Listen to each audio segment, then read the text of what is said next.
অজপাড়া গাঁয়ের নিম্ন মধ্যবিত্ত ঘরের বউদের আবার এত ঢং কিসের? তাও আবার একটা কুঁড়ে রান্নাঘরের মধ্যে রান্না করতে যেয়ে। হ্যালো গাইস, আসসালামু আলাইকুম। কী অবস্থা সবার? সবাই কেমন আছেন? আলহামদুলিল্লাহ, আমিও ভালো আছি। এই যে প্রথমে যে কথাটা বললাম, এটা কিন্তু কিছু মানুষের কথা আর কি। তো আমি গ্রামের মেয়ে দেখি আমার কি কোনো শখ থাকতে পারে না? আমি শ্বশুরবাড়িতে থাকি বিবাহিত বলে আমার কি কোনো শখ থাকতে পারে না? মানুষ শখ থেকে অনেক কিছু করে, সেটা আমরা সবাই জানি। যাই হোক, আমি রান্না করতে করতে একটু দুষ্টামি করলাম। আমার অনেক কিছু আজকে আপনাদের সাথে শেয়ার করব, যেহেতু ইউটিউবে এই লং ভিডিওর মধ্যে লং ভিডিও না, এতটা টাইম ধরে ভিডিও এই ফার্স্ট টাইম আমি পোস্ট করছি।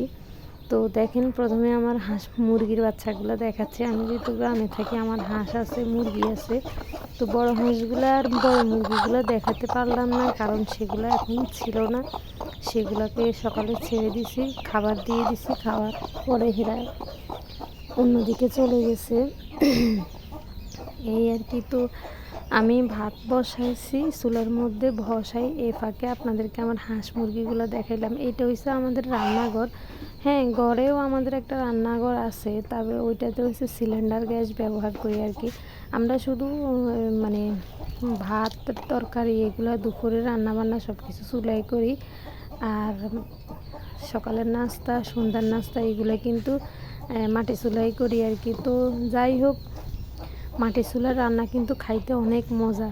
যারা শহরে থাকেন বা দেশের বাইরে থাকেন, তারা নিশ্চয়ই অনেক মিস করেন, কিন্তু আসলে মাটির চুলার রান্নার স্বাদ কোনো কিছুর সাথে তুলনা হয় না। আমি নিজেও যেহেতু শ্বশুরবাড়ি থাকি, আমি বিবাহিত, আমার ননাস আপুরা আছে, তারা কিন্তু শহরেই থাকে। তো ওনাদের বাসায় গেলে যখন গ্যাসের রান্না খাই না, কেন জানি আমার খাওয়ার মধ্যে তৃপ্তি লাগে না। আসলে আমি গ্রামের মানুষ, তো আমার গ্রামের জিনিসটাই ভালো লাগে। আর এই যে দেখেন একটা তাল গাছ, এটা কিন্তু আমার দাদা শ্বশুরের আমলের তাল গাছ। এই তাল গাছটার বয়স 100 বছরের থেকেও বেশি হয়েছে।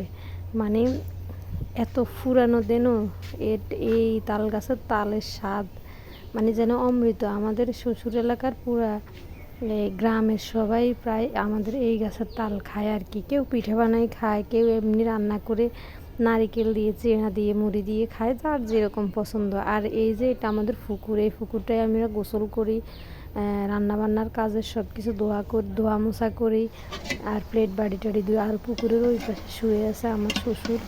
আর এই যে দেখেন, আপনাদের ভাইয়া আমাদের কাছ থেকে পাট শাক আনিয়ে দিছে। এই পাট শাকগুলো কিন্তু আমাদের নিজেদের লাগানো। আজকে ডাল রান্না করছি, পাট শাক ভাজি করছি,